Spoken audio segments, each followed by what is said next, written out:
I have to say, great, and Christine's recording, so this is perfect. It was a beautiful day in Little Compton today, albeit February. It was a beautiful sunny day. And I realize many of you are not in Little Compton this evening, so it's nice to have you with us. And tonight, we are going to discuss the lessons from the Wilbor House trench, which sounds very dramatic, and it was really an accidental project that turned into a really fun project. And we're joined tonight by two staff members from the Public Archaeology Lab, Holly Herbster, who is a lead archaeologist and has worked with us in the field on, two big projects, right? Just Yep. two. The Manton House and the Primus Collins Yep. Site. Have they already started? They have. Where's- And the problem where's- is I don't know how to. And also Heather Olson. And Heather, I'm not sure of your exact title, but so tell us your exact title. I'm the laboratory manager. I'm in charge of the 1.5 million artifacts that we have in our facility and all of the processing and identification of the material culture that we find on our projects. So that's what I do. So we've spent on the multiple projects that we've done with Public Archaeology Lab. At the end of the project, we've been in the lab with our volunteers cleaning the artifacts that we found, and Heather and her staff identifies them. And well, I'm a fan of archaeology. I was going to say that's the really fun part of it, but it's awfully fun to find things in the field too. So I guess I don't have a favorite. They're equally exciting. Holly and Heather have prepared some slides for us tonight. We're going to invite Holly, I think probably we should have you Sure, I'll share the slides. if you're ready to go. Yep. Yep, we're ready to go. I'm going to start with a very just sort of brief introduction to the Wilbor House for those of you that are not familiar with it. Talk about the changes in the house over time, the changes in ownership over time, and then we'll dive right into what we found first in the trench and then later in some real archaeological test pits. So Holly will have, so the Wilbor House Museum, for those of you who may not be familiar with the house, this is the Little Compton Historical Society is the parent organization in Little Compton, and this is our historic house museum. The house was built around 1692 by a young couple from Newport, from Aquidneck Island, Samuel and Mary Wilbor. If you look at the part of the house to the right of the chimney, and you see it has like diamond pane windows, that is the oldest part of the house. And I can see your arrow. So I'm trying to help. That's helpful. In 1748, a new daughter-in-law was about to join the household, and so the Wilbor family greatly expanded the house by building what you see to the left of the chimney. And at that time, they changed the whole facade of the house, so it would have no longer had those diamond-paned windows. It would have looked like a classic New England colonial home with 12/12 windows on either side of the centrally located doorway. 1860, two more additions to the house, two Victorian kitchens added onto the house, one in the back that we can't see. And if you look and see where the green door is, the bottom half of that addition is the Victorian kitchen added about 1860. Important to note that that Victorian kitchen replaced a 17th century room that stuck out from the side of the Wilbor house that the Wilbor family called the shop. It might actually be the oldest part of the house. The Wilbors might have lived in this one-room structure while they were building the larger house. So, 1691 to 1695 is a good date for the shop. We know that that shop was taken down by the Wilbor family right around 1860. It still had its diamond paned windows at that point, and they took that shop down and they replaced it with the Victorian kitchen. Why did they call it a shop? Not a shop that you would necessarily go to and buy things, but a shop where they worked and manufactured things. And this was a weaving family. So we imagine the loom being set up in the shop in the wintertime for the family to weave. Men wove, the Wilbor men were weavers. Over time, women became weavers. The women were traditionally the spinners. And that shop would have had a little loft over it where probably their boys slept, their servants, their boys. It would have been a good sleeping area. 1970, a second floor was added to the Victorian kitchen as part of the Wilbor House Museum office space. And if you look to the back of the building, you see another addition sticking out the back, also 1970s office space. So the moral of the story is that this area, this backyard area where we were working, has seen a lot of construction, a lot of change over time, including the addition of the colonial herb garden in the 1960s, which would have also done some landscaping change to this area. So Holly, if we could have the next slide, please. Who has lived in the Wilbor House? Well, over time, about 100 people have lived in the Wilbor House. And of course, most of them were Wilbor family members, and you can see the dates of the different heads of the household here. But in addition to the Wilbor family heads of household, each generation, we have to remember there were 8, 9, 10, 11 children there. We have to remember that when they could afford it, they had hired help living in the house. In the 1750s, they had an indentured Sakonnet girl living there named Val Solomon. So we had a Native American person living in the house. They would hire boys and girls, hire young teenagers from other local families to come and work for them. In 1855, and almost always, we're talking a multi-generational household, sometimes as many as 4 generations living there, and people had assigned places to live. So it wasn't like a free-for-all. The older couple would have the nicer, better portion of the house. The younger couple living there would be given the older portion of the house to live in. 1855, 2 brothers shared the house, much like a duplex. Their single sister sort of went back and forth between the 2 households, depending on where she was needed. 1919, sold out of the family to Manuel D'Almo, an Azorean immigrant who was a dairy farmer. Manuel had so much land and so many houses, he didn't need any more. He was tired of people paying him for things in land. He wanted money instead. Manuel used the barn for his dairy business, but he rented the Wilbor House out to working class people as apartments. There are typically 3 apartments in the house at any given time. And the house adapted really well to being an apartment because it had 200 years of history of essentially functioning as an apartment, a family apartment building for the Wilbor family.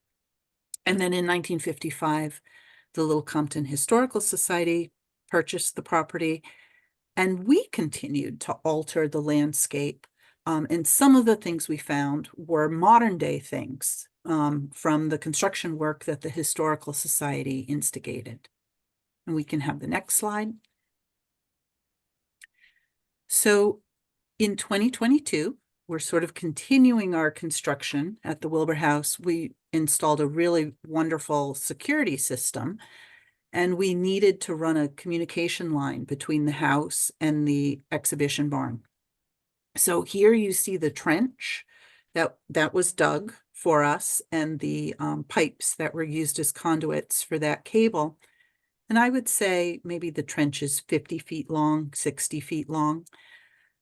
It was supposed to be a very quick project. Dig the trench, put the lines in, fill up the trench, all with machinery, all quick and easy. But having done 2 previous projects with Holly and the folks at PAL, I was drawn to the dirt piles and noticed, especially after a rain, that there were all these beautiful little things sticking out of the dirt pile, all this beautiful ceramics, glass, nails sticking right up out of the dirt. And we would pluck them out and look at them. And after a very short time, we realized that this was really a gold mine, showing us objects that were really once upon a time in the Wilbor House, just sitting out there for the taking. And with the board's approval, we decided we weren't going to just fill up the trench. We were going to sift, using a archaeological screen, every shovelful of dirt was going to get sifted, and every possible artifact was going to be saved. And that was kind of a big project, but we felt it was worth it. And it was an awful lot of fun.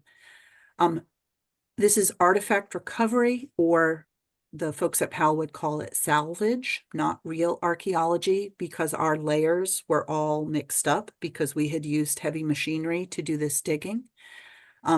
PAL very kindly volunteered to help us identify some of the objects early on in the project, and that was a really fun day at the lab. And it's always a learning experience for us, and that's great, because then, you know, we have to be careful that a little bit of knowledge is not a dangerous thing. It's a good thing, but, you know, it does really help us when they teach us about our objects.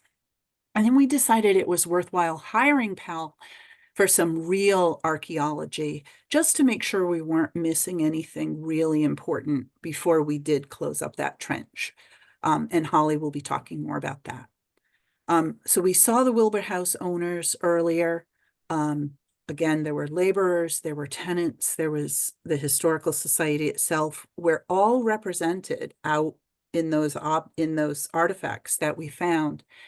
And I did say this to a few of the folks who were on before the program started.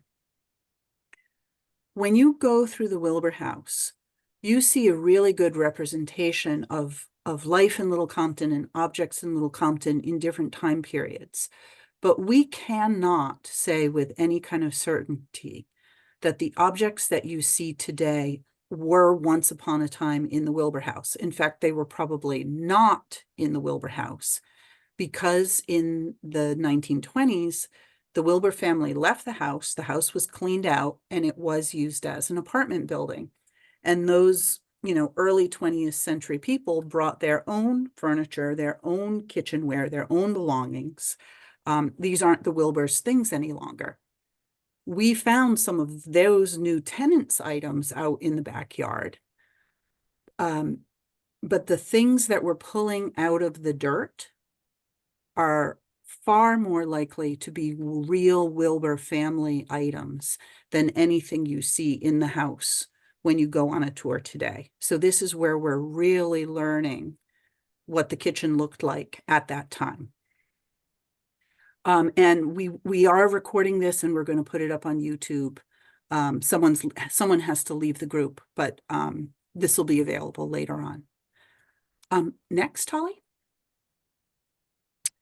The staff, the volunteers, shovel by shovel, screened these objects.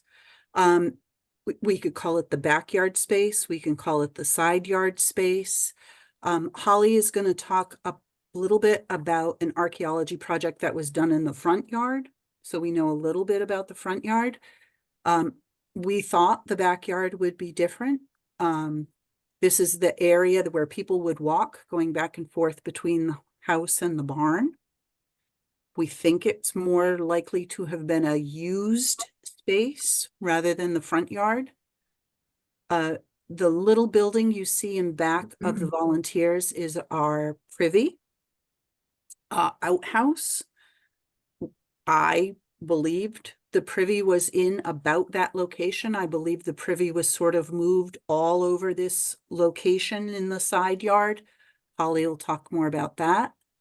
And then we've already talked about, this is a very active space from the 17th century edition. They call it the shop, the Victorian kitchen, the herb garden, the office, lots of construction back here. And we can go next. And we'll let Holly and Heather take over from here. Okay, thank you. And Marjorie, please interject if you have a pertinent fact or a correction as we go along. Definitely feel free. So as Marjorie mentioned, I apologize for the quality of this image. When I blew it up, it didn't come out very well. There was a little bit of archaeological testing that was done in the front yard space at the Wilbor House in 2008 by Kate Johnson, who was working on her master's thesis at UMass Boston at the time. And she was interested in examining the types of rural landscapes that were still present sort of at the beginning of the Industrial Revolution. So she was looking at sort of later 18th and 19th century changes to landscapes as more and more people, more and more communities were becoming industrialized. So one of the sites that she chose to look at was the Wilbor House. The other was the Brownell Farm, which I think is very close by, also in Little Compton and not too far away. So on this slide, you can see these little blurry red spots are the places where Kate dug some small shovel test pits. So they were small 2 foot by 2 foot square test pits. And even though the scale is different, those are the same sizes as the test pits were that Pal dug this 2 years ago.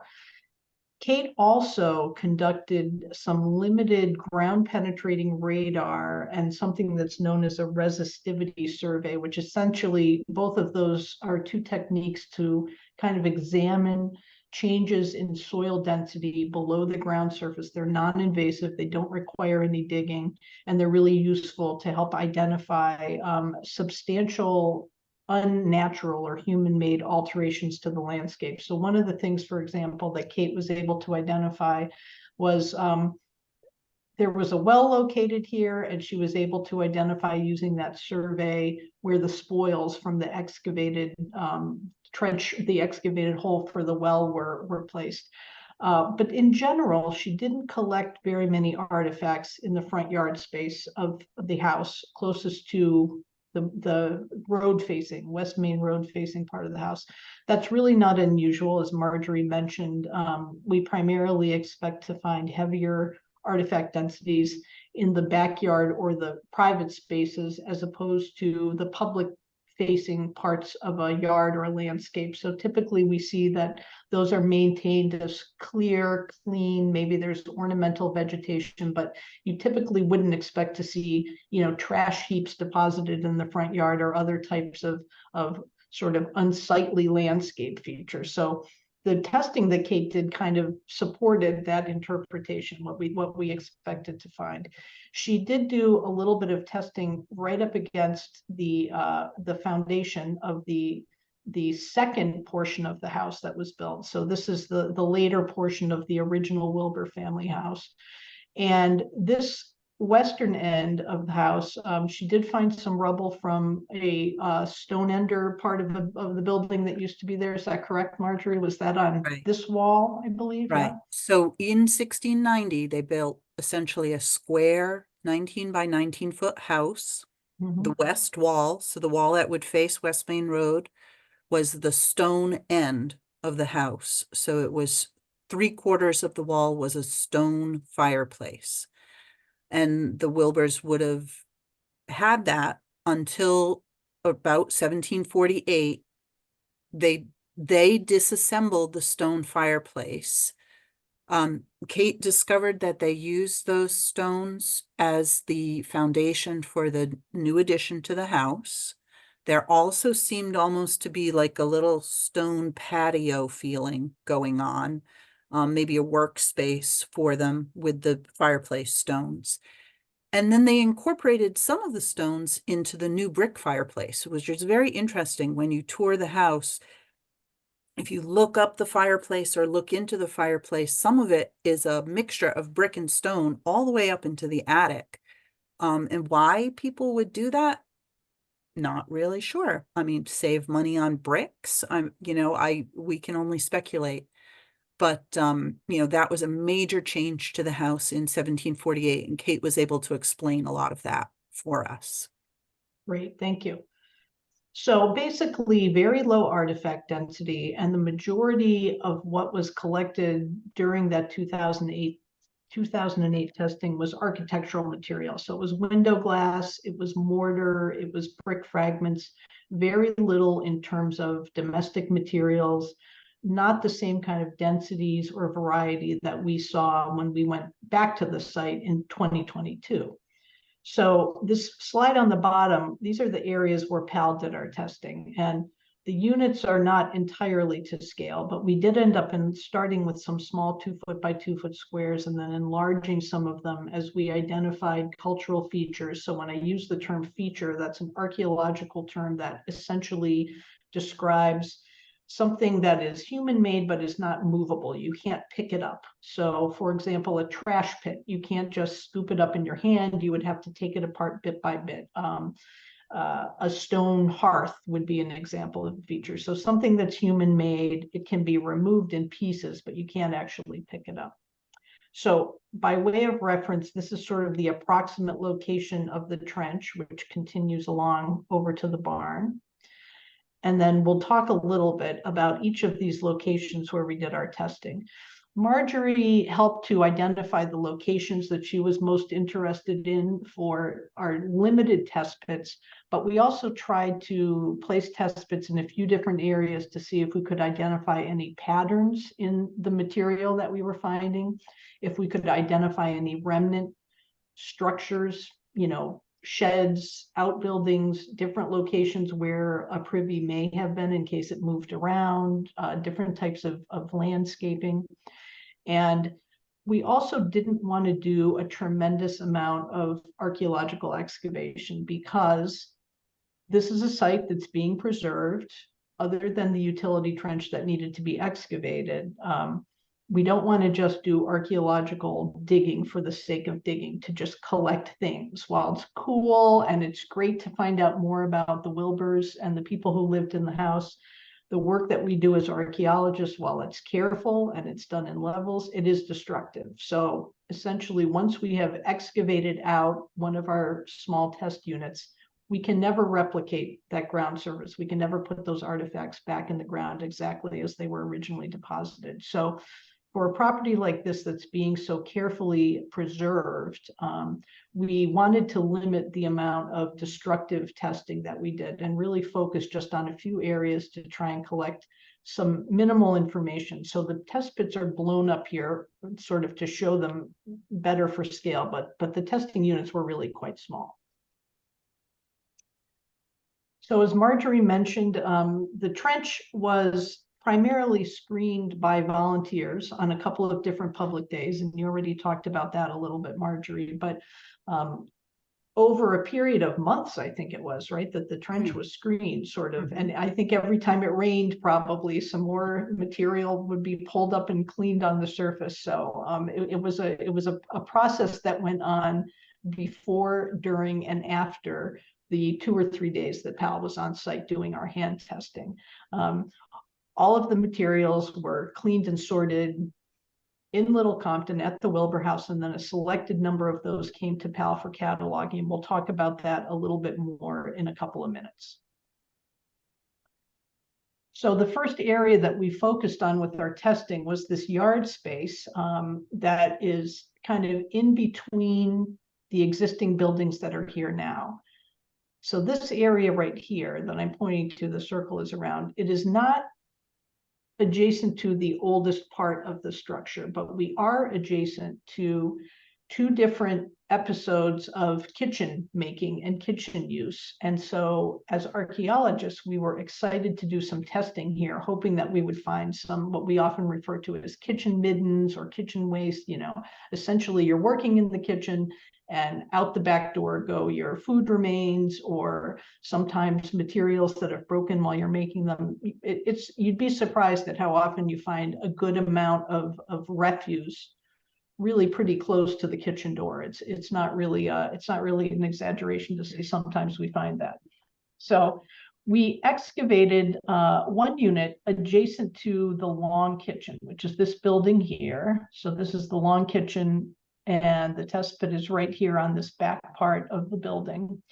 And very quickly, within only about a foot below the surface, we came down on what appeared to be sort of some type of human-made feature. So these are very flat, possibly modified, but maybe natural stones. They may have been rough broken, but very tabular, very flat, placed in what appeared to be a line. You can see here we've just exposed a part of it. We started on this side, and then we continued to open up. And then in the middle here, you can see there's a little bit of mortar, loose mortar in between these stones. So initially, we weren't sure what to make of this. It's very shallow. So I think my first impression was maybe we're looking at a paved surface in this, L-shaped space behind the building. So a work surface or a hard surface. So when you go outside, it's not muddy. It's a nice, clean, flat surface to be passing back and forth over.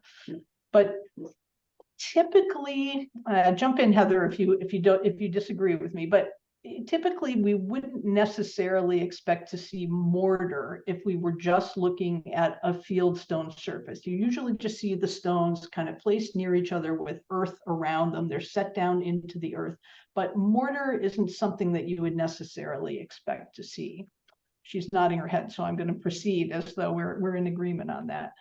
So if you look at where these stones are, they're basically perpendicular to the wall of the building here, the wall of the long kitchen.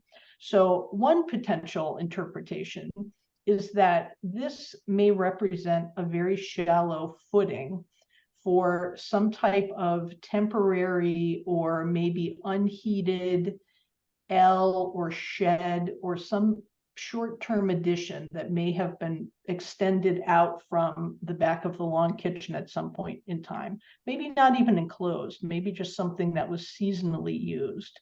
There isn't, as far as I know, any documentary evidence to suggest that that was in place. We did not extend our testing beyond exposing this feature. Again, we were limited on time. We didn't want to cause too much ground disturbance. We didn't want to remove these stones. So it's still a little bit of a puzzle. If at some point we decide to go back and do a little more excavation in this area, we would probably extend our testing this way to see if these stones continue. And we would also extend back towards the building a little bit to see if there's any more surface area there. And that would probably help us to determine what the function of this feature is. But it's definitely a feature. It's definitely human-made. It seems clearly to be associated with the long kitchen, which was built in the 1700s. So it may date to that period or may date to some period after that. And because we stopped excavation at that point, we don't know if there's anything under it. If we were to remove those stones or excavate the soil that's around them, and we were able to collect artifacts that had some sort of small date of manufacture, that may help us determine when this was built. So in other words, if there are artifacts below these stones that date to the 1800s, then we can assume that these stones were not placed there until sometime after those artifacts were made and deposited. So right off the bat, we had this very interesting and unexpected feature. So that was an exciting thing for us to find. The other interesting thing about the test pits that we dug in this back area were that we found a couple of the earlier ceramic sherds that were in the area here. So we have a nice piece of early ceramic here. This is a piece of salt glazed stoneware, I think, and a clench nail, a hand-wrought clench nail, which would have been driven in and then bent back around to secure it in place. Most of the nails, I'm sure Marjorie and any other volunteers who helped clean them can attest to this, were globs of iron that had no discernible type. We can date nails based on the way they're made. So hand wrought nails are the oldest.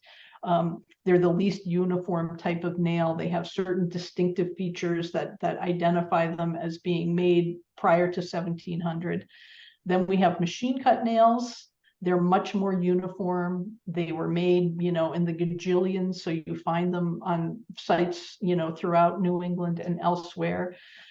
Square, they're also square, but they have a different look than these earlier hand wrought nails. And then we move up into the modern period where we have the round or circular wire nails that are the typical ones that are used for construction today. And they've been around since the 1900s. So these were some interesting finds in investigation. So we were off to a good start. And what would you give for dates on the ceramic and the nail, Holly? Approximate, obviously. Well, hand wrought nails, Heather, when did we stop using hand wrought nails? So they basically are overtaken by machine cut nails, probably in the 1830s, maybe a little bit earlier. They overlap for a while. Wire nails started to appear in about the 1880s, but the square cut machine nails disappear by about 1910. So it's kind of a continuum. It also depends on where in the country you're living. Frontier people would be using old fashioned things, but close to Boston, we're getting this new stuff pretty quickly. That ceramic, the English white salt glaze stoneware, is an 18th century ceramic. So what is it, 1720s to 1780s-ish, somewhere around there. There was also a piece of German stoneware from this section of the property, which is also an 18th century ceramic. And so just again, tell us what type of nail so it's a hand clenched nail. That has to do with the fact that it's turned. Yep. But aside from that, hand wrought, machine made, tell us more about, that's a hand wrought nail. Yeah, these are made by hand individually on anvils using very long nail stock that typically was imported from England, and they were made by hand. They took a while. They were worth a lot more money. So, they would reuse them a lot and pull them out of buildings. The machine cut were made, as part of the Industrial Revolution. We started making machine cut nails in the Boston area, 1790s, 1800, but you don't see them much until probably about 1810-ish, 1805, 1815, somewhere in that area. So that's part of when things really ramp up in production. Right. So both the nail and the ceramic, 1700s in general. Yeah. Yes. Okay. But great. there were more recent materials mixed in, and it's important to point out that all of the areas where the PAL testing went on. So when we're doing our excavation, we're digging in small, about 6 to 8 inch levels at a time. Everything gets screened, recorded what depth it's coming from and what type of soil it's found in.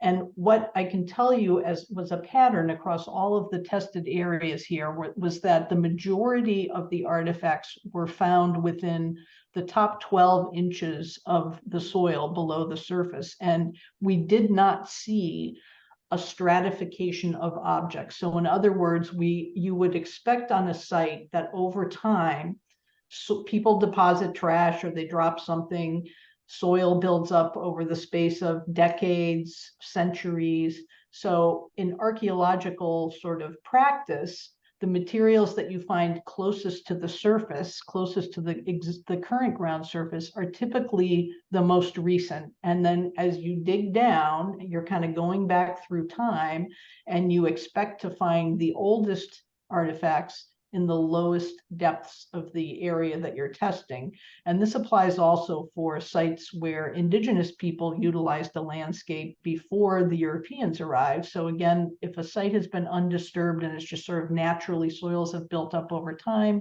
you often find a European or a Euro-American layer or lens above an older, much more ancient Native American occupation or use of the land that could date back thousands of years. So within these areas where we did our excavation, we found all of the artifacts in the top foot or so of soil, the subsoil, the glacial.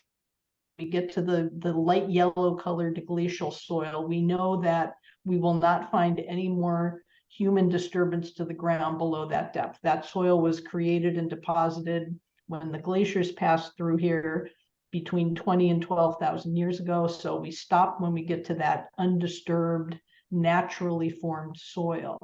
And on this site, in the backyard areas that we tested, that depth, that glacial soil is reached anywhere from a foot to about 2 feet down. It varied from place to place, but it's not especially deep.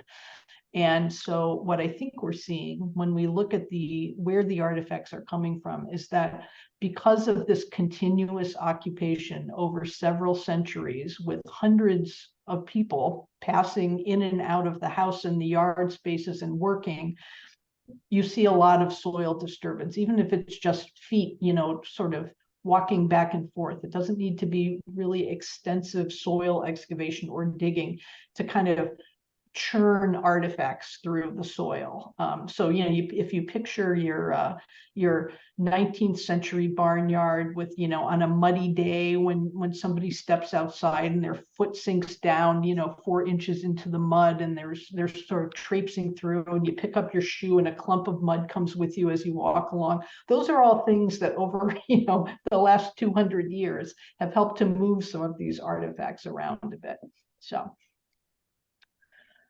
okay, our next exciting find behind the Wilbor House was a unit that we placed behind the newest part of the current structure. So this is this office space that was built in the late 1960s, but we're still in the yard space behind the original house. So we expected that it was possible that we would find some materials. And this unit was also placed to run between, it was supposed to be right next to where the trench was excavated. So we were also trying to get some nice controlled excavation to approximate the same soil strata that were found in the trench. So we proceeded to dig in this area, and at about 1.5 feet below the surface, we came down on this sort of clay soil surface and these really closely packed, rounded, kind of uniform cobbles, very smooth, rounded cobbles. And you can see the soil looks different here. It's got this gray look to it. They're very clustered together. They were only in one part of our test unit, so we enlarged that area to see if it continued. You can see down here, the stones don't continue this way. So we very carefully, after we documented this feature with photographs, with detailed plan drawings, we started to clean away at these cobbles to try and see what we thought they might be. And as we were cleaning, we noticed that if you tapped on the cobble, it had this very hollow sound. It sounded like it was hollow underneath. And then the more we cleared, we started to see these holes open up. There's one here, and there's one here. And you could see that there was some type of cavity below these stones. So we were really confused. We didn't know what was going on. We started to think maybe we had some type of an old colonial era drain, maybe a French drain or some type of feature that had been built where stones and sand would sometimes be placed into a trench to help water drain away from a structure or to collect water. And then we start to find what we at first thought might be leather or some type of old fabric. And, the crack archaeologists that we are, we thought, what is this? What is this? And within a few minutes of getting to this point of wondering what we were dealing with, one of the board members, correct, Marjorie, board member, Fred Bridge, came over and said to us, yeah, that's tar paper. And that's something that I actually excavated or remembered seeing in the 1970s, likely when the building was being put in. And this was probably some feature in the 1970s to help drain water away from that foundation that was being built in the building. So we spent probably a good 2 hours of our day investigating a feature that was made in the 1970s, which I pointed out to Marjorie is now a little bit more than 50 years old, potentially. So in the world of the National Register of Historic Places, you only have to be 50 years old. So, but I joke, but I also am pointing this out because it's a really good example of how, the archaeologist in us, the archaeologists see something, we're trying to interpret what we're finding. Sooner or later, we would have put two and two together with the tar paper. And when we did end up kind of popping through these stones, we found some plastic and some other material below. So we would have eventually figured out at least that it was a modern occurrence. But without having our informant there to tell us what this was, we probably would have scratched our heads a little bit. So one of the most interesting areas and the densest part of the site that we investigated was on the side of the existing herb garden. So we opened up this unit.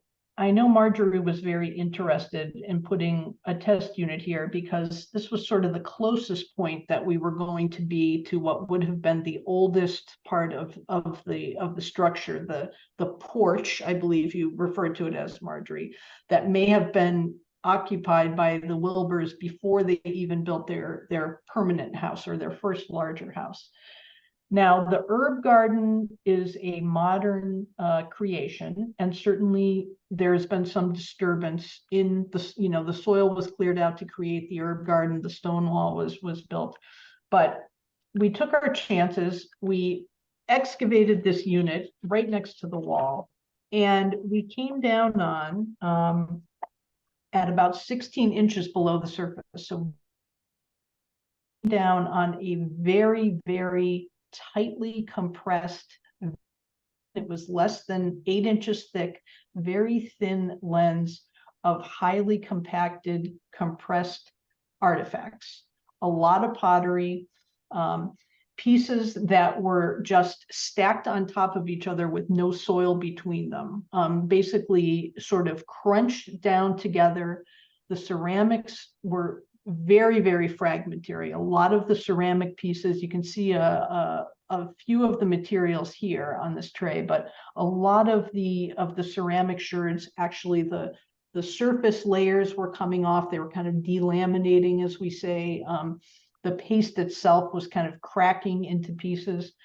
And we quickly sterile glacial soil and opened it up so that we had a little bit more material to collect. We did get some of the early material here as well. We had a piece or two pieces perhaps of a case bottle, which we're going to have a couple of slides of in a few minutes, which were sort of square-sided early pre-1800 bottles. We also found in this unit a couple of our earliest pieces of ceramic, two pieces, probably one piece originally, of a tin enameled Delftware, which is an early, goes back into the 17th century ceramic. And so this looked initially like it could be some type of kitchen midden. So by midden, I mean a dense concentrated deposit of trash or material. We did have some animal bone mixed in with the ceramics. It was mostly ceramics, but we did have some glass. We had some animal bone, but I'm not 100% convinced because this lens was so thin. If we were looking at a real trash pit, I would have expected it to be much thicker, and have a wider variety of materials mixed into it, and also potentially a little bit more soil to sort of indicate episodes of filling. So you dump out, one bucket or one barrel of trash, a little bit of soil accumulates, or possibly you even cover you put some soil over to keep the smell down, and then some other artifacts get deposited. So what I'm thinking at this point, my interpretation is that we may have some older deposit that originally was closer to the house that was moved and redeposited, possibly when the herb garden or one of the other buildings on this east side of the structure were built. Not 100% sure, but based on what we found, I think these may be redeposited artifacts that came out of a larger trash pit, and that's why they're present in this area in such a thin layer and so compressed and so heavily crushed or broken.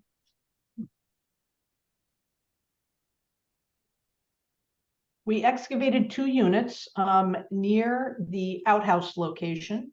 So between the outhouse and the trench, hoping that if in fact this was an original location for an outhouse, or if even an outhouse had been, or privy had been here and possibly moved around over time as it filled, or as, you know, people decided to relocate it. We were hoping to maybe find some different soil profiles here. We did find for artifacts in this area. In fact, we went down almost 2.5 feet in this section of the property before we hit that sterile subsoil. So we're talking about another foot of sort of deposited human activity until we get down to that B subsoil. We did find a couple of earlier pieces of ceramic in this tested area. This piece that's right here is a piece of annular ware. So late 18th, early 19th century, some different types of red wares. Red wares are very hard to date specifically because they were made over such a long period of time. And I'm almost done talking about the test bits, and then we'll get to the cool artifact ceramic photos. But we didn't find any evidence of an older privy or feature in this location, and we didn't see any evidence of what is often referred to as night soil, heavily organic soil that you would expect to see in an area where there was an outhouse or a privy. Now, that doesn't mean it wasn't exactly on the spot where the structure is today. We didn't dig right up against the foundation, but we didn't see anything that was extremely different in this part of the yard other than some deeper artifact deposits. So it's the area had a lower ground surface. You know, 150, 200 years ago, and that more soil was piled up in this area to help make the yardscape more level. We placed one test pit on the other side of the stone wall that runs across the north side of the house. There's a break in the stone wall right here. So it would have been a handy spot to walk out the back door, and we were trying to test the theory that sometimes you throw your garbage over the stone wall, so it's outside of your yard space. So you have the throw it out the kitchen door method of refuse disposal, and then you also oftentimes will see the throw it over the out of sight over the stone wall theory. So we placed one test pit here to try and investigate that. We also, in this location, found that the cultural material extended a little bit deeper, so down to about 1.5 feet. So shallower in the yard spaces right adjacent to the building and a little bit deeper on the other side of the wall. Now, that could be because of plowing on the other side of the wall. It could be because of, it could be soil filling or soil making, difficult to say. One interesting thing about this test pit, and I don't have the slides here, is that in this one test pit, we found the 3 pieces of furniture hardware that were collected on the site. So one of them was a porcelain drawer pull, and again, I'll show a picture of that in a minute. And the other 2 were probably 2 pieces that had knobs on either side of something that would have been a fastener that would have gone through a piece of wood on a piece of furniture. But not sure why we found those 3 objects, different levels over the stone wall, but there you have it. This test pit was contained one of our few pieces of currency. We had a 1939 wheat penny in this test pit. And we also had some interesting ceramics. Heather, I don't remember exactly what these are. You can maybe help me out here. And a piece of, we found a couple of pieces of machinery or metal equipment parts that were discarded. This is one of them. We don't exactly know its function. It may have been part of a stove. It could have been a piece of farm equipment. Difficult to say with such a small piece. The 2 ceramics are annular or factory made creamware. So it probably very early 19th century, 1800 to 1820-ish, somewhere around there. These were made in the factories in England where they were just producing millions of pots to send overseas about that time period. So. Thank you. So our last unit that we excavated was an attempt to try and put one test pit near or close to the oldest part of the house. We thought maybe there was a possibility of collecting some material or maybe even seeing some type of feature that dates to the earliest period of occupation of the Wilbor House. And you can see where the test pit is here. We're relatively close to where the door would have been, possibly would have been. But we're also in an area that's been pretty heavily landscaped in the modern period. So we're right between the house and the driveway. We know there are some utilities that run through here. And surprisingly or not, we didn't collect a lot of materials in this test pit. First of all, the topsoil here is very, very thin. We only went down 8 inches until we hit that sterile glacial level. So that could be an artifact of yard making or landscaping, but this area does not have a deep, thick yard space. And I thought it was kind of interesting that of the materials we did collect here, 2 of them were pipe stems, clay pipe stems that you can see in the image here. And it's really typical on sites dating from anywhere from the 17th through the 19th century to find broken bits of pipe stem at and around doorways or thresholds where, you know, people would have stepped outside to smoke a pipe. Of course, people smoked inside as well in those days, but, you know, you can picture standing outside, and as the end of the pipe that would go into your mouth would get worn down, or sometimes the hole would collapse, you would just snap it off or break it off, and have a fresh new part of the pipe stem. That's why pipe stems were so long at one point in time. It was also fashion, but you could continue to use a pipe over time until you got down close to where the bowl was. So I just thought that it was interesting that we had these artifacts. We can't know exactly when these pipe stems were made. There are dating techniques for pipes, but using the bore size is not an entirely reliable method. Archaeologists used to look at the size of the borehole as a way to determine. Typically larger boreholes meant older pipes, but today we don't really use that as a dating mechanism. We look at the material that the pipe is made out of. We look at the decoration, if there is any. And for pipes during the 19th century, a lot of them are stamped or have other indicators, sometimes seams from where they were molded to date. These 2 fragments don't really have any kind of attributes that would allow us to tell, you know, at what period they were deposited, or even if they were deposited at the same time. They could have been 2 completely different, you know, bits of pipe that got discarded.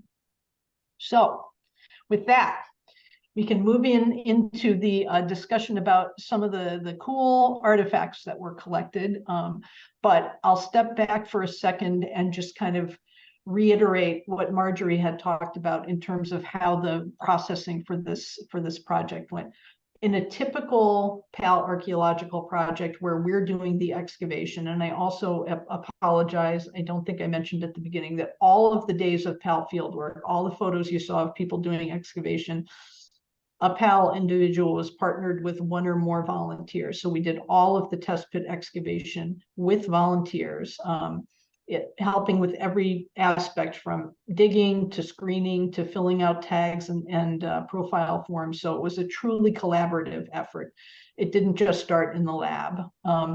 As Marjorie mentioned, because there were so many pieces of cultural material that were collected, and because so many of them were of the same type or variety, possibly even from the same vessel. You can see here a good example of a collection of ceramics that all look the same. Some of them maybe from the same vessel, some of them not. So the initial work that was done at the Little Compton Historical Society was for Marjorie and her staff and volunteers to sort and clean the artifacts before they came to PAL. As much as we love doing public education, we also are a business. So when we are typically hired by someone to do an archaeological project, they also pay us to do the washing, the sorting, the cataloging. So this was a great way to not only have the LCHS look at, examine, and sort the materials, while they were still on site, but it also was a big cost savings from having to have the staff at PAL do it. So a couple of reasons for doing that, all of them really positive. So the materials were all cleaned and sorted at the Wilbor House. And then Marjorie and a group of her volunteers, or maybe just Marjorie, I'm not sure, selected those that were with help. Okay, those that were going to be cataloged, and also did some amazing cross-mending and sort of like sorting through artifacts to see if different pieces of different things fit together. So you can see all of these are images from the work that went on at the Wilbor House. And then after everything was done, the materials came to PAL. This is our lab. And we sort of organized them, put them into new bags based on their functional and categories and where they were found at the site, and created a catalog using our computer system that we use, which allows us to generate, a printed table of every artifact. And it also gives us the ability to sort of do fun things like sorting and filtering so that we can, come up with patterns that we see in the archaeological materials. So this is just a snapshot. Ceramics, by and large, the largest category of artifact that we collected at the site. And all of these numbers that you're seeing here, these are the artifacts that PAL cataloged. We have another slide of the materials that Marjorie kept at the Historical Society. But you can see sort of the really steep drop off in material. And we have one major category of ceramic, and that's pearlware, that stood out, hands down as the most dominant type of artifact in the assemblage. And pearlware has actually a relatively short manufacture date. It's not one of these materials like redware that we know was made, from the earliest days of European arrival up to and including the present day. So that was really interesting to us, that we could see that the largest percentage of our artifact, of our ceramic assemblage anyway, was from this relatively tight period of time. Now, that being said, we're talking about the number of ceramic sherds that we found, and the way things break and the way they were collected between the trench and the test pits does not necessarily mean that we had, that many vessels on site. So that's a real factor here, is that we're looking at sort of a range of material densities that is based on the number of pieces of an object that we were able to identify. So we'll talk about a little bit of these some more in a minute, but you can see here some of the great, here's a great example of taking some artifacts and trying to, sort of figure out what type of object they may have gone to. So we had a lot of flatware, plates, saucers, platters. Those are pretty easy to identify based on the shape and sometimes the rim. We also had ceramic cups and vessel, other types of serving and drinking vessels. And when we get into some of the redware and stoneware materials, also jugs and storage vessels. So those are the types of ceramics that we were finding. Holly, if you don't mind, I'd love to tell a little story about the piece in the upper right-hand corner. Sure. Let me see if I can go back. There we go. So, yeah, please. So we were super excited about this this little cup-like structure. What you're seeing there, it's the only thing that we actually glued together, and it is a cup because actually its handle is down on the table. So again, and this falls into the little bit of knowledge is a dangerous thing category. Like, I can tell it's hand painted. Heather taught me that the hand painted stuff is older. I think it kind of fell into the creamware color. The background is sort of creamware-like because it's got a little orangey tint to it. So that's, that could be from the 1700s. This is super exciting. We kept finding pieces. I kept gluing them together. Finally, we found a big chunk of the bottom, and it said made in Japan. So made in Japan, I did a quick Google search. I think made in Japan, and Heather, please comment on this. Made in Japan is a very short period of time, right? And it's pretty clearly defined. I want to say like 1925 maybe is like right in there.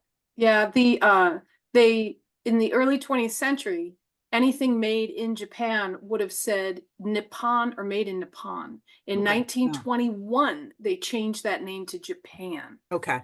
So this would be after 1921. I still think you're talking 20s, 30s, maybe Right. 40s, And but you're right, it looks older. It yeah. really does until you see the bottom. And the exciting thing about that is 1921 would not be the Wilbur family. They were gone in 1920. So 1921, this was an object that belonged to one of the tenant families in the Wilbor House. And, you know, we know who those tenant families are. Mary Flores and her husband, whose name is maybe Sam, I'm not sure, but Mary Flores and her husband had one apartment. Now they're the Babbitts. They had a different name at that point, but we know these folks. And so it's possible that some of these people, even some who are living today, would be like, oh yeah, that was on my mom's, bureau or something. So that's a tenant piece. And it reminded me that I'm not ready to open my own archaeological firm. It would have fooled most of the archaeologists too. Heather knows her stuff, but it would have fooled me. I can tell you that much. So it probably would have fooled me. What would have the clues would have been? It's like, okay, the colors look good. The shape is wrong. That style of teacup, the shape itself is not typical for an earlier time period, and just kind of the way they've drawn in the flowers and some of the little sloppy bits, and it would be suspicious. We wouldn't be totally convinced it was modern, but suspicious. So okay, so you saw the last slide was the counts of the artifacts that PAL cataloged, and then these are the counts of the artifacts that did not come to PAL, but that were cleaned and sorted by Marjorie. And you can see on this, what jumps out to you are those, what I will refer to as globs of iron, the iron nails that are probably, for the most part, I would imagine, difficult to identify as to style or even period of manufacture. Really not unexpected to find so close to an area, a structure of this age, and which went through so many periods of construction and likely renovation. So it's not a surprise at all to see such a high number of nails. And you do see here, there's a slight difference in the quantity of the materials. And I think that's probably a testament to selectively pulling out the ceramics that would be identifiable, that we would be able to date more accurately based on decoration, design, glaze, paste. So the plain creamwares are really pretty, non-extraordinary. There's not much to look at. There's not much to say about them. So anything else you want to add, Marjorie? It flips the, from your earlier chart, pearlware was the most common. But then when you factor in what we did not send to you, creamware really is the winner. And creamware is a little older. yes. So that is purely that's a function of ceramic type and time period. Pearlwares were never undecorated. They always had a decoration. You might have a little tiny piece that doesn't have a decoration on it, but the rest of the pot would have been decorated. Creamware was often undecorated. So that is a function of the ceramic type and time period from it. And I figured that was the case because it was a little weird to me. It's like, well, where's the cream? I'm sure there's creamware, but if you've got a million undecorated little tiny pieces. Yeah. So, we started to get bored with it, right? Oh, me too. So if the stuff didn't have decoration on it, it went into the bad pile. If you want a challenge, try to cross-mend the creamware. All right, let's move on to the exciting stuff then. Enough of the creamware. So here is a good example of what we were talking about earlier, where you've got a piece of something and you're looking to try and match it up to see what you have. And is this platter, Marjorie, something that's in the Wilbor House collection? So this platter, which is a piece of transferware and, you know, would have been from the 19th century, is in our Victorian kitchen. And it's really beautiful. It's one of the more beautiful pieces that we own. I was super excited because I thought it was an exact match. You know, those beautiful thin little lines, the little dips, the little curves. I'm like, oh my gosh, you know, the Wilbors must have really, again, this piece was probably donated by a community member. It's probably from a Little Compton family. It's correct for the time period of the Victorian kitchen, but it almost certainly was not owned by the Wilbor family. It came from another family and was donated to us. But if we found a little piece of it out in the yard, or a piece of one like it out in the yard, maybe the Wilbors did have something like this. So it's close, but not exact. And the difference is on the platter, those little wavy bits are every 2 inches apart. On the sherd, they're like a centimeter apart. So close, but no cigar here, not an exact match. Very similar though. And it would be the same time period, 1830s, 1840s, somewhere around there. And there were a few makers that made similar ones, but you know, the platter, I think, you know, based on what Christine was saying, it looks like it might be J. Heath and Company, which is an English company, and they are 1830s. So cool. Now this is just a great one. Yeah. This is super exciting. So we found the little piece outside and we're like, boy, that's kind of distinctive. Because with the now, Heather, is this transferware or is this hand painted? Well, I don't know. It looks like transfer print to me because of the shading and things like that, especially on the interior. But it's early. It's a handleless teacup. It's a teacup that was made sort of in homage to Asian teacups with no handles, the earliest type of teacups that we had in the colonies.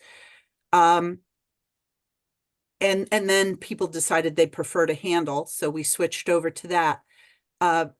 But we found the piece out, we found the little sherd outside. It was very distinctive. I went and looked through the items in the, this would be the colonial kitchen in the house, and lo and behold, that little building is a perfect match.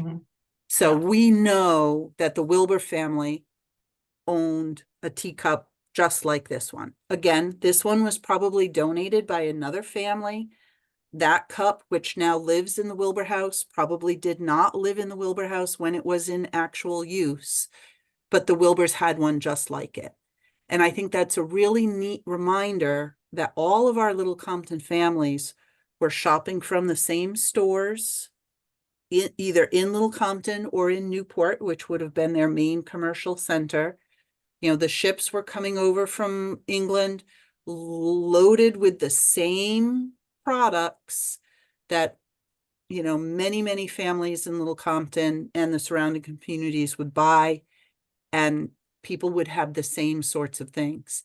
And I think, you know, we talked, Holly, you mentioned earlier that Kate Johnson had done some test pits on the Brownell farm, which is now Fred Bridges' house and was Carlton Brownell's house. The Brownells had the same type of ceramics as the Wilbor family. We did the Primus Collins house. We found the same type of ceramics at the Collins house that we're finding at the Wilbor house. So everybody in Little Compton had blue shell-edged pearlware. You know, everybody had transferware.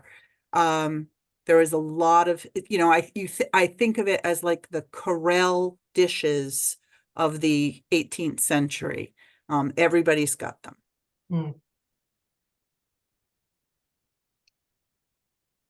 Okay, So let's talk a little bit about some of the non-ceramics, and then we'll go back to the pretty ceramics. We had a few examples of personal items. This very interesting, cool piece of a shoe buckle, which is a little bit unusual to find. It's not an everyday occurrence to find a piece of a shoe buckle. We had a button for some overalls, and I think I have another slide, Marjorie, where you were able to locate an ad for this particular brand, and there's a better picture of the button as well. And then a couple of clothing buttons, including one made out of glass, another one that is some of them that are riveted, and this is, I think, some type of synthetic, if I'm not mistaken. It's an early plastic. It's either Yeah. celluloid or bakelite, an early early 20th Okay. century plastic. Some more pipe stems and a couple of decorated pipe bowls. Not particularly old. These would have been 19th century molded pipes. This one, it's hard to see in this slide, but it has a neat little sort of floral design stamped into the clay. Mostly pipe stems, but a couple of bowls, very typical to find. People would have been smoking, you know, throughout the time that people were living and working in and around the house. And then a couple of coins. We have our buffalo nickel here. We have our wheat penny, and we have this unusual coin, which I have another slide of. Marjorie did some investigation. We'll talk about that when we get to it. Different types of glassware. As I mentioned, we had a couple of pieces of older free-blown or casement bottles. Some of these here are typical of the older style of glass, the darker green, thicker, more imperfections. Bottles had a very deep pontil, that indent in the bottom of the bottle. That is often something that indicates an older, possibly 18th century drinking vessel. We also had more modern molded glass, drinking glasses, bottles that held material. We had a piece, this is a piece of bluing, laundry bluing, which I believe we found also at the Manton farm, if I'm not mistaken. We had Sawyer's laundry bluing. Right. So gotta keep your whites white. Yep, talking about the crossover from, you know, one family to the next in Little Compton. You know, very typical molded neck to a bottle here, and window glass as well. Limited architectural items. This is just another photo of that clenched nail that I pointed out earlier. This is a machine cut nail. It's a little hard to tell with the corrosion, but still a square nail, but made at a later period in time. A little bit of brick. We had a couple of pieces of handmade brick. You can see here. It doesn't look like the type of, you know, uniform dark red brick that you see in a building today. The older handmade bricks have a lot of variation in them. The coloring is different. They have more impurities from the process. This may have come, even though it wasn't up against the oldest portion of the house, it may have been something that came from the original house or one of the earlier iterations of the building during one of the periods of removal or renovation. This is kind of cool. This is probably the spring to a screen door. You can almost hear it slapping shut when somebody let it go, you know, on the end of it there. A little bit of mortar. We didn't collect all of the mortar just because it's very unstable. It's very crumbly. It doesn't hold together well, and it's not especially diagnostic for us. And then window glass. Other odds and ends. So over here, we have the two pieces of furniture pole that I mentioned we found in that one test pit over the wall behind the building. This one is pretty obviously a little, you can picture probably a little small piece of furniture, a small drawer knob. And then these two pieces, maybe they were connected at one point, but what we think is that they may have been two sides to either a drawer or a door, possibly a cabinet door, something that would have had a knob on either side, or they could be separate items. They could have been two knobs, you know, that were adjacent to each other in a door. Not quite sure why we found those in the same test pit, but that's kind of unusual.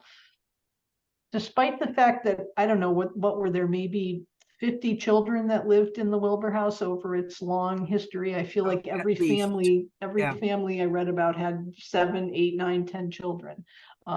Very few, again, in our limited amount of testing, very few children's items. When we did our testing at the Manton House, the Mantons also had a very large family. Proportionately, we did more testing there, but we also had more items that were associated with children, including some buttons from children's clothing. But here we have 2 marbles, pretty easy to identify, or 1 whole marble and 1 piece of a marble. We have a little toy bird. You can see this one's stamped Japan, so we know now when that would have been created. And we had 2 or 3 pieces of porcelain bisque doll. This, you can see, it's hard to see in the photo, but there's a little bit of the ear here from the doll. So that was pretty neat to find. A couple of the ubiquitous gizzard stones that we find on lots of properties where we had farm activity. So little bits of stone that poultry, chickens, and geese and turkeys would have picked up to help with their digestion. They're really identifiable because they don't look like the typical stone that you see in the natural soil in New England. So those, sharp eye for those being collected. A little bit of, you know, what's probably a hook from a piece of farm machinery or from a chain that would have been used in the barn space. Some food remains. So we had some identifiable cow, maybe some horse bone, not as probably being eaten as food, but horse that would have been, you know, an animal living on the farm or possibly processed for use for the products that the horse would produce. A little bit of shell and a couple of teeth, including, we think, a couple of, maybe we have a couple of pig teeth, I'm not sure, but those survive, you know, the enamel survives pretty well. So the types of typical food remains that you would find. We often look on animal bone for butcher marks, for indications of very sharp, clean edges where a bone would have been sawed. It's often a way that we identify on a site, whether we're looking at bone that was discarded as food waste during European times or prior to European arrival, where you don't see those sharp saw marks. Most of the bone we collected at the site was really fragmentary, so we don't have really good clean bone marks, cut marks, but we know that the bone was deposited probably from food waste. And then this cool key, this is kind of neat. I don't know, were we able to determine when that may have dated to, Heather? I'm not sure. So I took a close look at it, and the way that it's constructed, it looks like it is machine stamped, not handmade, not hand filed like you would see earlier. So my guess, it's at least mid 19th century and later, you know, when they started to like machine stamp bits of hardware and things like that. So 1840s and later. It's a really cool clock key. It looks just like one I have on an old mantle clock, you know? Yeah. So we have a small handful of possibly 17th century or types of ceramics that were started to be manufactured in the late 17th century and then into the 18th century. Certainly not enough or in a variety that we would expect them to be necessarily vessels that were clearly used during that period. They could have been brought in or they could have been maintained by members of the family in later generations. It wouldn't be uncommon for an early vessel to be passed down through the generations. And we also wouldn't expect to see a lot of broken ceramics or a lot of discarded material goods anyway from the 17th century. People had very few possessions. Those that they had, they treasured and kept very dear to them, because this is prior to the time when you had massive supplies coming over for England. Most people came from England with a few objects, and that was all they had until they got established. So certainly without having more evidence of these vessels, we don't know whether they represent objects that were curated by later generations of the family, or if they broke and were discarded in the early part of the Wilbor family occupation. But these are the typical materials that we find during that earliest period of occupation. Just some other types of ceramics that we found, different manufacture styles, techniques, time periods. We talked a little bit about redwares and the fact that they they run the gamut of manufacturing time periods, and unless they have very distinctive glazes or distinctive pastes, it can be difficult to date them very accurately. Heather and I noticed when we were putting the slides together that we have two vessel sherds. You probably are noticing this at home too, that appear to be the same, but we have one of them in the stonewares category and one of them in the redwares category. And Heather, That's a you want to typo. explain why we thought that? Yeah, Yes, that's right. a typo. So what happened was, as we were cataloging it, one is cleaner than the other, and we were cataloging very quickly, and it really looked like what we consider a stoneware, like an Albany slip stoneware. And then in the next one, we're looking at it and it's like, well, it's awful porous. It has a pink paste. Oh, that's a redware. They mend. They're the same vessel. They are redware. They are not stoneware. So I have to correct the catalog now because, you know, as we're looking at it, reviewing, it's like, it's not quite right. So, and it's a really unusual glaze. You don't find that glaze on either stonewares or redwares very common. So that one's a little odd. So we decided to not correct that so that we could explain how archaeologists make mistakes not oftentimes, but we do make mistakes, and then we can fix them. Yep. Different types of porcelain. This piece is kind of interesting. You can see some of the color has come off of the piece, but it's got different layers of paint and glaze on it. I don't know if there's anything unique about that piece that you can comment on, Heather, but they're mainly here to show you the huge variety of materials that we found at the site. This object, I think we have hopefully the other slide. I'm not sure. I didn't see it. We should have had it in already. But this was an unusual ceramic that that hopefully Heather will be able to talk about, trying to identify it based on this little bit of decoration that's on here. Another piece of that vessel that Marjorie was talking about. This is a kind of an interesting design that would have been on a piece of whiteware. And then here you can barely see is the Japan on the bottom of your reconstructed teacup. And then we have all of our pearlwares. We've talked about those already, but this just gives you an idea of the range and variety of pearlwares that were on this site. You know, certainly we have multiple examples, multiple fragments of the same vessel, but you can see here how many different vessels are represented in this assemblage, which is really quite a wide variety and a lot of different pieces. We also could have some pieces where the edge decoration is on one sherd and we have a piece of the body, you know, somewhere else. So it's just kind of an interesting testament to the different colors and varieties of pearlwares that were out and available during the time period. And I love this slide where this is sort of an art object here where Marjorie has put together the rim, a bunch of rim fragments to create a plate. And just to chime in, that blue edged pearlware, and I believe you call it shell edged pearlware, that showed up an awful lot in the dig. It means the Wilbors had a bunch of it. It's shown up in all the other digs that we've done. So it was sort of this ubiquitous, you know, every family had some of this. We as a museum do not own a whole piece of it, an intact piece. So I'm just putting it out there to the audience.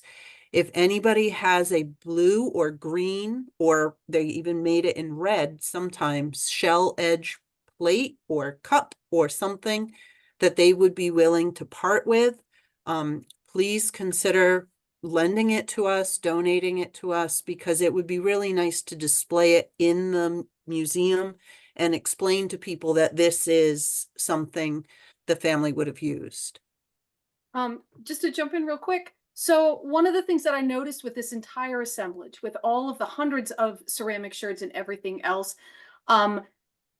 when you're dealing with ceramics that were made during the initial Industrial Revolution, the cost of the ceramic types are based on the types of decoration and how much effort, how difficult it was to put the decoration on. So the less decorated things, the things that required less skilled people to decorate, would have been cheaper than the ones that took more effort. So the shell edge decorated stuff would have been pretty cheap. Most people had it, you know, regular farmers, things like that, everyday ceramics, but the poorer people would have less of the more highly decorated ceramics because they're more expensive, like transfer prints. So that's why in this assemblage here, you know, I think you have a pretty, you know, working farm, working craftsman sort of homestead, where they have the minimally decorated, you know, edge decorated stuff, the shell edge, the edge decorated stuff, the hand painted ceramics. Those were a little more expensive. There's still some of those. A lot of those are tea wares too. And then you just have a few of the transfer printed wares, and those are a little more expensive. So when archaeologists are looking at assemblages, particularly of ceramics, they're looking at what kinds of vessels they have, what are the socioeconomics of the people who own them, what are the time periods represented in the different collections as well. So it's a little bit of ceramic stuff. And that fits with what we know about the Wilbors, that they were, you know, a middling family, probably never, you know, never poor and struggling. You know, all families struggle, but in general, they probably were a pretty stable family, but they never rose to any conspicuous wealth or consumption. When they had money, they put money into buying more land so they could give the land to their children when they reached adulthood. Great. So then we had our sort of, how do we figure it out artifacts? And some of them, I think we have not figured them out. So this is the time for, we're almost at the end of our slide presentation. These are the last artifacts I'm going to show you. So if anyone in the audience has seen one of these objects or has an idea of what it might be, please chime in. So I mentioned the what we think probably is a button from a pair of overalls or some type of work clothes. And you can see the stamp here. It says sweet ore. And Marjorie found this really cool ad for the company that manufactured the clothing that this button would have been on. I love that there's the date on it. Yeah. Since 1871. So Right. you know that can't have gone into the ground until after 1871. Exactly. Yes, thank you. This coin, which sparked a lot of interest initially as being potentially something very old and also something very unusual. And I actually realized when these slides went in, I don't know if you were able to date this coin or not, Marjorie, when you found this identifier. This was a quick internet search. Yeah, it looks just like this one. That particular coin style has been made for hundreds of years. And on the reverse of the coin, there are Chinese characters. And perhaps if you can read Chinese characters, then maybe you can date it better. But, beyond me. So right into the 1800s, it's not necessarily an ancient thing, right into the 1800s. And I would speculate brought back by a sailor who, went on a trading voyage. We did have local people go on ships to China. That would have been a very cool thing to bring back, give to your little nephew as a souvenir. And probably something they were very, very sad when they dropped in the ground and lost it. I have to say, I was working with a wonderful volunteer, Margaret Richmond Webb, and Margaret piped up and she said, "Hey, I found a Chinese coin." And honestly, like my first instinct was, no way. it's, you know, it's got to be something else. But we cleaned it up and, you know, searched online, and she was right. She found a Chinese coin. So that was very exciting. And the only one, I believe, of its kind from this, it wasn't as though there was a small cache. No, there or was were not a more of these. stash There or was a just the treasure one. chest. Yeah, right, right. Coin. Wanted to make that clear to anyone who's going to go out with a flashlight tonight looking for buried treasure around the Wilbor House. This object, I think we still have not reached consensus on, if I'm remembering properly. This is a very heavy, small little item that has been interpreted by members of the presentation team tonight as either a tobacco tamper or pick, or as possibly a very small toy sword that would have been, you know, a child's toy in the early part of the 20th century, probably. We don't have a hard, and we haven't been able to identify this exact item. We've come pretty close, but I think the jury is still out, and I won't tell you who thinks it's what among the group, but these are two interpretations of what this very interesting little object could be. And then this piece down here, this one still has a stumped. We have not been able to figure out what this is. It's completely stainless. It's not at all corroded. It's got an unusual hook to it. It was hard to get sort of, if I could do a 3D model, that would be the best way to explain it to you. But there's sort of a little foot or an attachment piece here that is perpendicular to the long part of the stem of this piece. And the only thing that we at PAL have been able to sort of link it to is the possibility that it could be part of a multi-tool, where this piece would have been somehow attached on the inside. But we've run the gamut. We've had sewing machine part, internal part of some type of machinery, farm or house related. We just don't know. So if anyone in the audience today can identify this object for us, we would love to know what it is. And I can go back to it afterwards if anyone wants to look at it again. So we have come close to the end. We have one final slide after this, but this is definitely a shout out to all those folks who came out and volunteered with us. We had cold weather on a number of days. We somehow have managed to pick days that would discourage anyone from being an archaeologist when PAL comes out in the field. We have cold, we have rain, we have wind, we have something. And so we had really, really lovely volunteers. The people wearing shorts and t-shirts, that was trench time. That wasn't when PAL was out. We were out in the colder weather, but again, it was a completely collaborative process with the PAL archaeologists and community members of the Historical Society, and really a wonderful way to do this type of archaeological project. So many, many thanks to everyone, whether you are pictured or not. I think we tried to capture everyone, but I think we have a few people who aren't represented. So we will leave you with the final thoughts that Marjorie has put together for what we did in the Wilbor House Trench and surrounding areas, and what did we learn? What did we learn from this work that we did? So we didn't find the privy, but maybe it's still out there. I don't know. Marjorie, do you have some other ideas about where you think it might be? Or, you know, it's just funny because we always thought that was where, you know, yeah, that's where it was. And it was movable, right? So you would dig a hole. Once it filled, you'd cap it with some soil and then pick up the wooden structure and move it to a new hole. So we expected, especially over the course of 300 years, the privy to move from location to location pretty close to the house. You certainly wouldn't put it in the front yard. So it's a surprise to us that in all those holes we dug, and the trench, I mean, the trench is a good solid, right, you know, cut across the lawn. You know, we didn't hit any spot where the privy was, so we have to rethink where that might have been.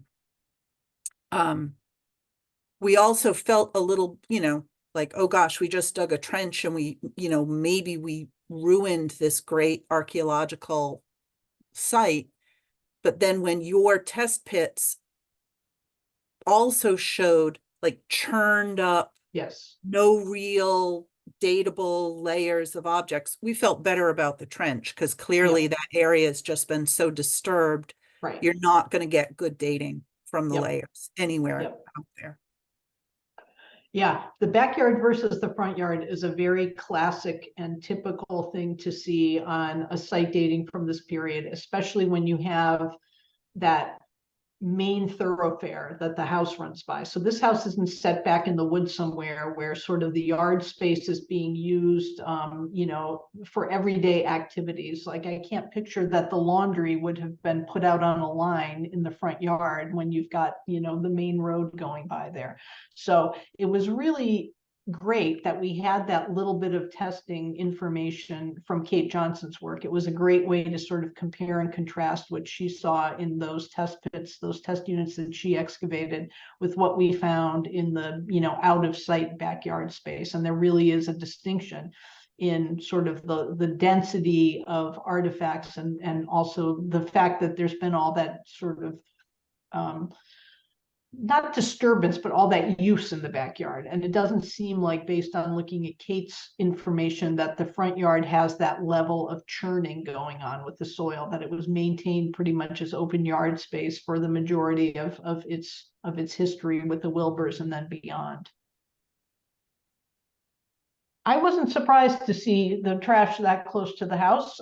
You know, again, we didn't find in our small test units what I would describe as an intact, dug out trash pit. So in other words, you know, most of the material, even where it was dense, it was very shallow. It was more of a thin deposit where it looks like maybe it was some one-time deposit of trash or possibly redeposited. So there will be somewhere else on this property a place where we would expect to find, you know, a heavy concentration, probably many places, of animal bone and food waste. You know, again, we were probably selectively pulling materials out. You know, a crumbled bone fragment is not something that maybe somebody would have picked up from the trench spoils, or it might have even just disintegrated. The soils here, I didn't mention before, they're really, really silty. They're not fine sands. The water sits in the soil. So organics would not probably have necessarily, between the compression of the silty soil and people walking back and forth across the yard, I don't think that, you know, the soil wasn't wet, but I just don't think that there would be necessarily really good preservation of organics. So in addition to not having located a distinct trash pit, I also think the survivability of those types of materials are not as good as iron and ceramic and glass and metal. Mhm. And Holly, I'm going to interrupt just for a moment. Yeah. We welcome your questions. If you have a question, please type it into chat, and our program manager, Christine, will read those questions to the folks doing the presentation. So Kathy, I see you have your hand up. I'm going to ask you to type your question or your comment into the chat, and we'll make sure we cover it before we end the presentation. And I'll just start off by, I'll move on to the next sort of line item there. The Wilbors were a Quaker family. And some Little Compton families were Quakers for a while, and then when they married non-Quakers, they sort of left the Quaker faith. But the Wilbors were pretty consistently a Quaker family. And I thought it was neat to see that they had decorative, colorful things in their kitchens. You know, they may have been inclined to wear plain clothing, and be plain in, you know, the house is a simple house, a plain house, plain clothing, but they had some really pretty things in the kitchen. And I think, I don't know, that just makes me happy that they had pretty things. We're fortunate to have Betsy Kasdan is with us tonight. She's a Quaker historian, and she says, not surprising for Quakers to have decorative items. I And think we already talked about this too, that the Yep. objects and the items that we see are very typical. There's nothing, despite the fact that there is color and variety in those transfer print wares and in some of the other artifacts, this is a very typical assemblage, and many, many, many people in Little Compton and elsewhere around New England and even across America would have had the same kinds of materials during these same time periods. So that's, I guess in some ways that sort of reinforces what you already know about the family. You know, it's nice to be able to tie those two things together, even if we don't find some, you know, aha, really early artifact assemblage, to know that this is pretty typical. Before we started the presentation, I was looking through some of the stuff that you had put into our shared folder, Marjorie, and I was looking at some of the inventories, some of the personal inventories when some of the Wilbur members passed away. And the one that stuck out to me was William Wilbur II's 1786 inventory. It says boots, shoes, and buckles. That shoe buckle is the exact correct time period. So I thought that was really good. Yeah. And then when you look at some of the other inventories, like you probably notice that there aren't a whole lot of artifacts that date to the 17th, the late 17th, and, you know, through the middle of the 18th century. But if you look at the inventories of these people, they did not have a whole lot of stuff. They didn't have a lot of ceramics and glass necessarily. Like, what was it? Samuel Wilbur in 1740 had a listing of old chamber pots, you know, very little stuff. They had plenty of organics. They could have been eating off of organic trenchers, things like that, that won't appear archaeologically. So, you know, it was really interesting to see, to match some of the historical records with the archaeological records. That was fun. And one of the things stuff. we always have to remember with inventories, these are people at the end of their life and they have given their things away. And sometimes they have given their things away to people who still live in the household with them.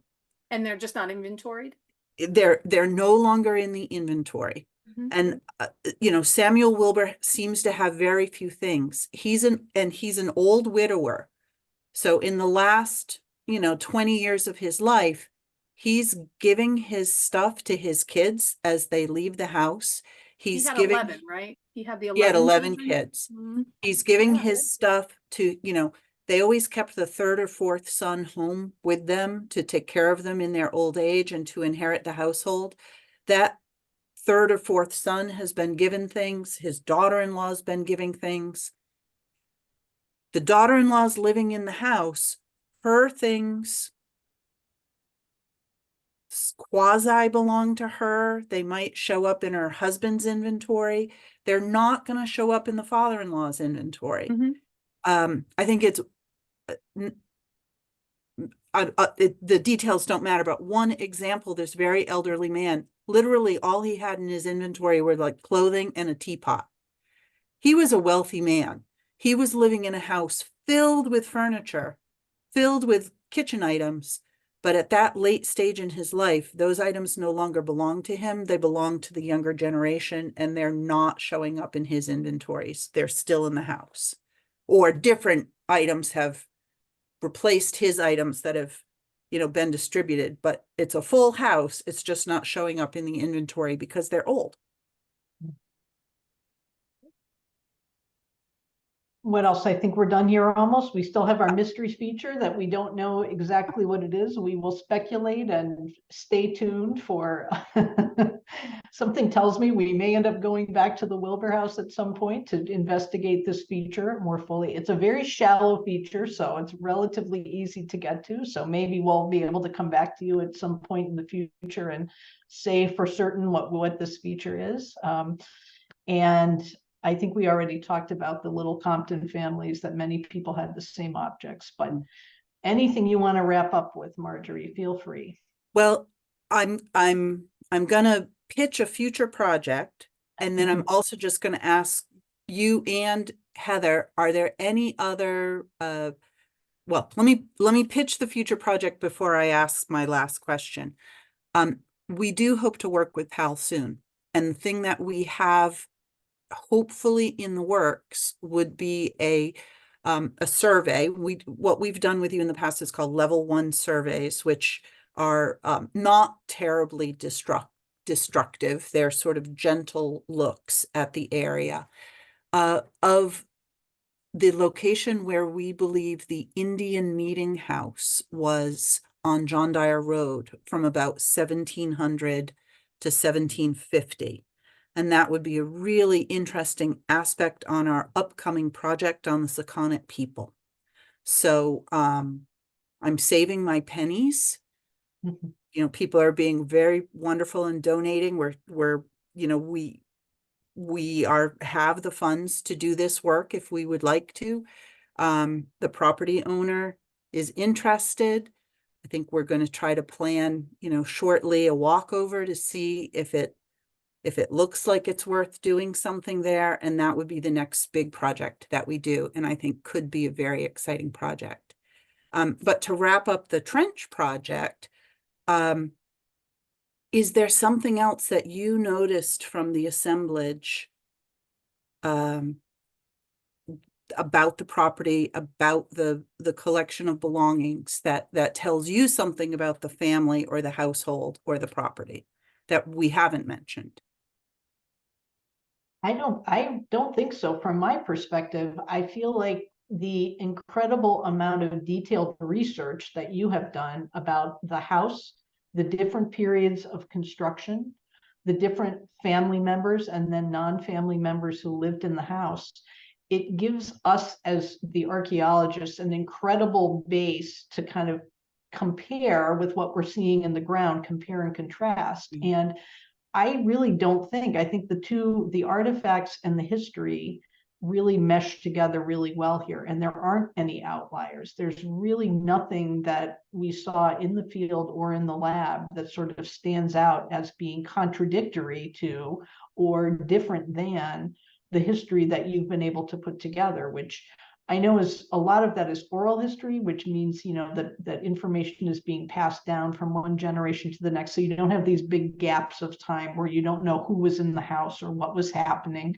And the fact that it was continuously either occupied or used is also something that we see in the artifact assemblage, where we have, you know, no break. There's no time period that isn't represented in the artifact assemblage. So this is one of those rare and wonderful examples where the work that archaeologists do, which is usually leaves lots of unanswered questions and lots of holes, is really meshing well with the history of with the detailed, thorough history of the property. So it's once again a wonderful collaboration.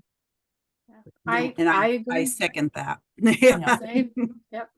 Yeah, these kind of projects are a lot of fun when you can take a look at the artifacts and kind of, you know, see what's there and take a look at the history, take a look at things other people have found. And the other thing that's interesting is you're making it not just into the site itself, but into the community, which we don't always get to do archaeologically. We don't get to look at what the neighbors had and what was going on in the town. So that's been really fun too with this project. Yep.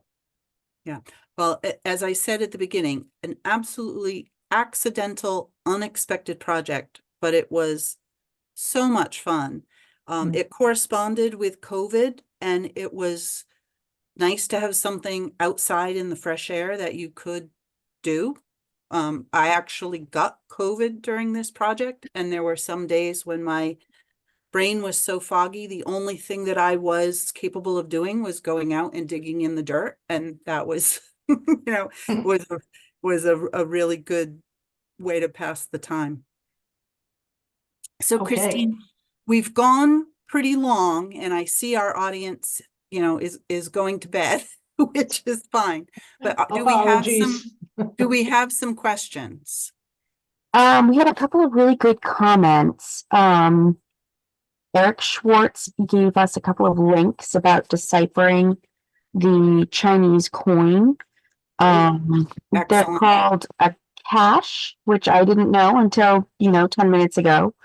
And I want to say it was Marilyn. Where'd you go? Marilyn Hoffman said that she sent the image to two people that she knows who read Chinese characters. Wonderful. So we're going to be learning more. Heather and Holly, I'll keep you updated as to what Great. Thank you. And then we had Deb McCormack says that she's heard that the privy was also used as a place to dump trash. And I'm going to piggyback on that, and it says no privy dirt. Is there like a privy dump and a privy dirt? Like, what's going on in those privies? Well, the privy dirt was my way, just trying to come up with a description. Holly called it more accurately night soil, right? And Mhm. So it's not. dirt, There's it's no dirt that artificial just mineral soil. looks different because of how it was used. It has so much organic matter in it. Archaeologists like can spot it in there from 100 feet away, and she didn't see anything on our property that looked like soil that had once been a privy. Within those limited areas where we Yeah. did testing, or in the trench, yeah. So different from, and this is something that I've learned at the Historical Society, but I want to make sure that they understand. Different from places where you would put broken dishes, right? Or would you put the Yes, broken yes dishes- and no. So you would have an area where you would dump your trash regularly, and that probably would move from time to time, and maybe, you know, organic materials would be separated out and fed to the animals, and you would have another place where actual, you know, trash, broken dishes and things of that nature would go. But you would also put, sometimes some of the trash would go into the privy as a way to cover up, along with some fresh soil, to kind of cover up the odor that would be coming out from the privy. Yeah. And so you often see it, when you excavate down through a privy, you'll see layers where you have some trash and then some heavy organic soil and then some more trash. It's usually not filled with trash. And obviously also people occasionally drop things, you know, accidentally. Those things are found. You find sometimes, you know, like little pins and bits of clothing in the privy, but you often do find also some material that would have been intentionally thrown in. And then eventually the privy gets full and you close it and you shift the location somewhere else, which is what Marjorie was talking about, you know, potentially moving the location of the privy over time. You wouldn't go in and basically, you know, dig it out after each use or from time to time. So you would typically you would move it to a slightly different location, and then you would just close the privy and that would be the end of it. And I will say, and I don't know quite the timing on this, but there was another style of privy at use in Little Compton. I think Holly was talking to me about this the other day, but it's backed up by stories I've heard from locals. You open up the back of the privy and you do shovel it out. Yep. And local farmers right up into the 20th century used that fertilizer on their crops. Right. Yeah. So we don't like to There's think no- about that, but it was, you know, it was just a common practice.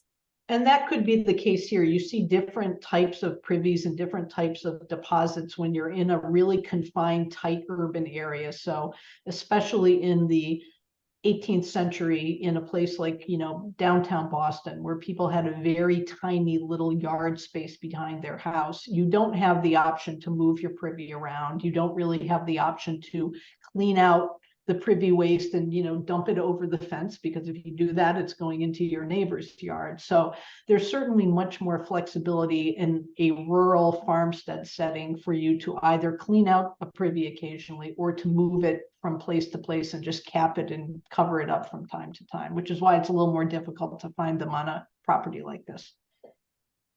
Marjorie, Michael is wondering about the ground penetrating radar survey. Didn't we have panels for that when we did Changing Landscapes? Or is it in the Changing Landscapes book? It's in the cemetery book. Really the one and only time that I was actively involved with ground penetrating radar is wonderful professor from Salve who has moved down to Clemson, John Marco, brought his ground penetrating radar equipment, and we did 5 local cemeteries and discovered a lot of unmarked graves. That's sort of the moral of that story. So in our Remember Me cemetery book, we have images of those studies. Very And cool.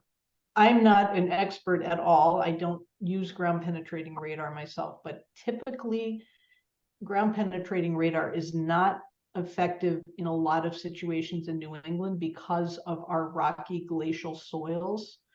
It's difficult using that equipment to distinguish between a rock or a boulder or something natural and something that's human made. So in the past, I mean, technology is getting better and better all the time, but in the past in New England, it's most applicable in historic cemeteries where the signature of a grave shaft is much more regular and much more readily apparent, and where you expect usually to find people buried in rows or in sort of an irregular arrangement, which is why it's most often associated with finding unmarked or lost locations of graves in historic period cemeteries. Lots of compliments to all three of you ladies. Everyone is saying that they've enjoyed this, and thank you. Diane Gilbert is saying that she thoroughly enjoyed the presentation and she'll be in touch with Marjorie about the Wilbor family lore, and will also be contacting Holly and Heather to compare notes about similarities between the Aiken property artifacts and those findings at the Wilbor House. Yep. And she said they haven't found any evidence of privy or privies at the Aiken house, and that privies often get romanticized and can sometimes be elusive. I agree. Uh-huh. Yeah, I've worked on a lot of farms and farmsteads and things like that, and plantations even in the Mid-Atlantic and the South. And there's a feeling with some archaeologists that if you go, if you're in the like earlier 19th and 18th century, they may not have had formal privies. They may have used chamber pots. They may have used, the edges of fields. It's elusive, like Diane was saying. So, Yep. I mean, yeah, they're hard to find. They really are hard to find. And we did a similar now. project for Diane at the Aiken House, no Yes. excavation, but we did, we looked at some of the collections that Diane has from archaeology that was done at the Aiken House and put together some typological categories of artifacts that can be used in their house museum as well. So it's a nice crossover. Dartmouth, Massachusetts is not far from Little Compton. My predecessor, Carlton Brownell, was very proud and happy to say that although our privy is a reproduction, the three-hole seat is a real antique. And I got the impression the three-hole seat was from the Wilbor property.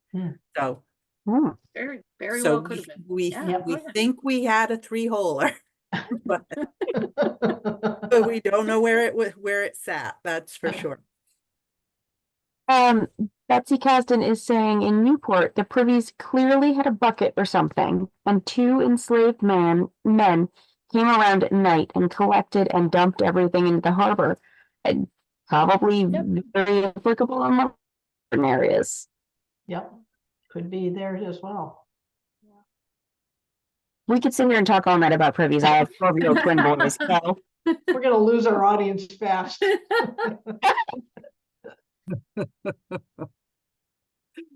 Good. Does All anyone right. have any other questions?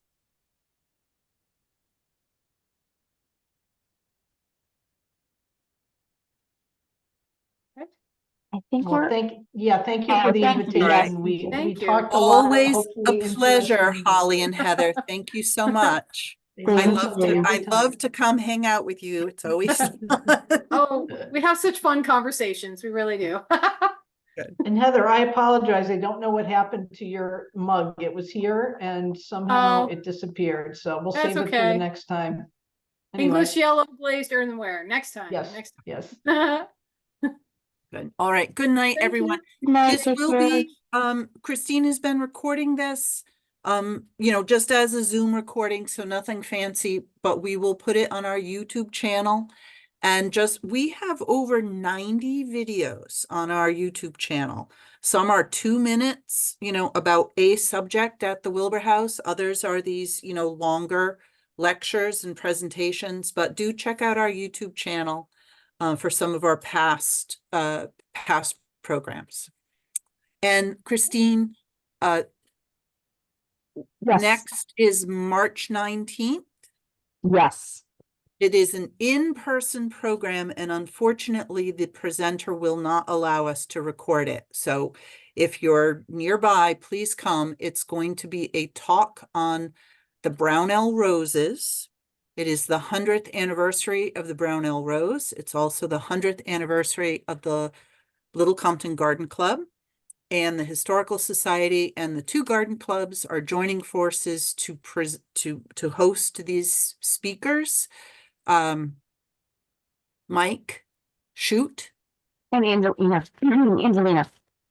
Mike and Angelina Shoot, a married couple who are now expert in the history of Brownell roses, and the cultivation of Brownell roses. And it will be a very interesting presentation in person at the United Congregational Church at 7 o'clock on March 19th. March 19th, And it yeah. is free and open to the public. Good. So we'll hope to see you there. All Right. Take care, Good everyone. night, everybody. Thank you. Good night, everyone. Thank you, Thank Val. you. Okay, Bye-bye. thank you, Good Marjorie. night. Bye-bye.